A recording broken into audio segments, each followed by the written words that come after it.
is unconstitutional. Period.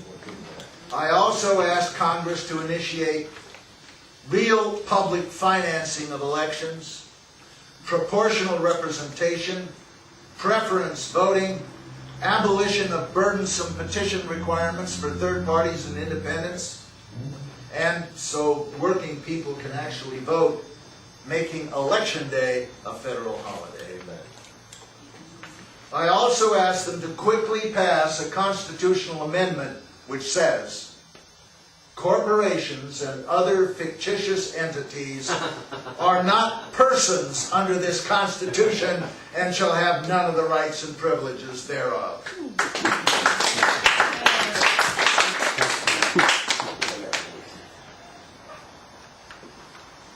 Turning to media reform, I am ordering the Federal Communications Commission to reinstate the Fairness Doctrine and the ban on multiple ownership. It's time for a return to family-owned newspapers and radio and television stations. The monopoly media conglomerates must sell off their assets immediately or lose their rights to use the public airwaves. The public airwaves are once again going to belong to the people and serve the public interest. The key to ending fascism is to separate big money from political power and deny corporations the ability to shape our minds, our culture, and our national agenda through a monopoly media. We're taking immediate steps to do just that. Now, as you undoubtedly know, the previous administration was forced to resign after Bush and Cheney were arrested as war criminals. They were arrested by Pentagon officers who refused to carry out illegal orders to attack Iran. Bush and Cheney also face court-martial proceedings for exploitation of the 9/11 tragedy to deceive this nation into unnecessary and illegal wars of aggression, for abuse of power as Commander-in-Chief, and for violating the Constitution and their oath of office. Now, the evidence of their guilt is overwhelming. The Pentagon officers involved have been promoted or commended for following their oath of office to protect and defend the Constitution of the United States against all enemies, foreign and domestic. And that includes a renegade president and vice president. Now, in reality, these officers had no choice because the Nuremberg principles enshrined in our Uniform Code of Military Justice say that we in the military have not only the right, but also the duty to refuse an illegal order. If I or any member of my administration ever gives such an illegal order, I expect you to take similar action against us. Your duty to the Constitution far exceeds any perceived loyalty to any person. Remember, we executed Nazis for just following orders.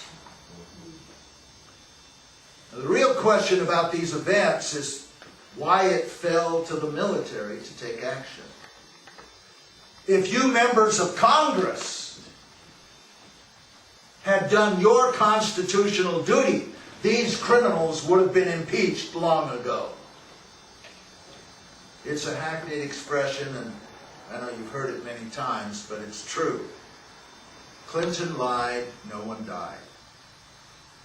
If it was okay to impeach Bill Clinton for fibbing about an event which embarrassed his family and stained a blue dress,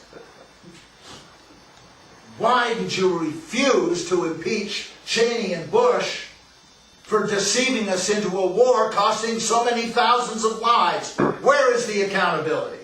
Amen. Now listen up, Republicans.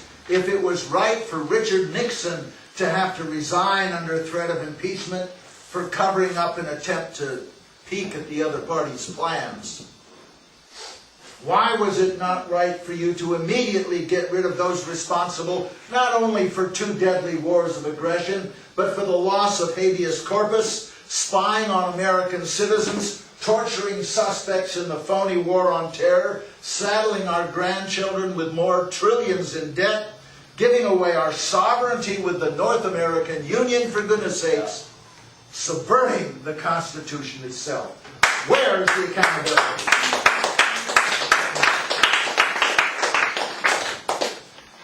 This Constitution says the President and Vice President shall be removed, not may be removed, upon impeachment and conviction of such offenses. All you members of Congress who obstructed the process of impeachment are yourselves in violation of your oath of office, and your constituents ought to remove you. There is also evidence of a massive cover-up with respect to 9/11 itself.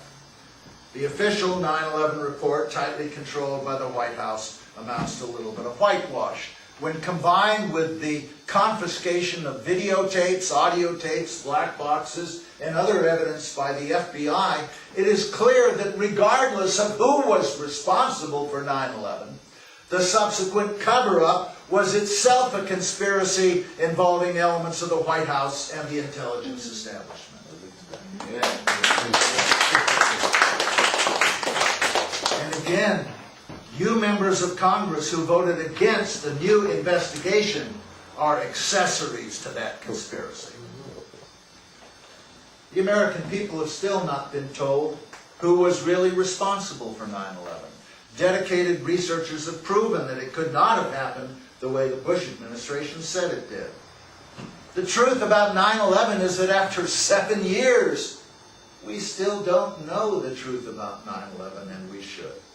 I am therefore appointing a commission to conduct a new and truly independent investigation of 9/11. Vice President Cynthia McKinney will oversee.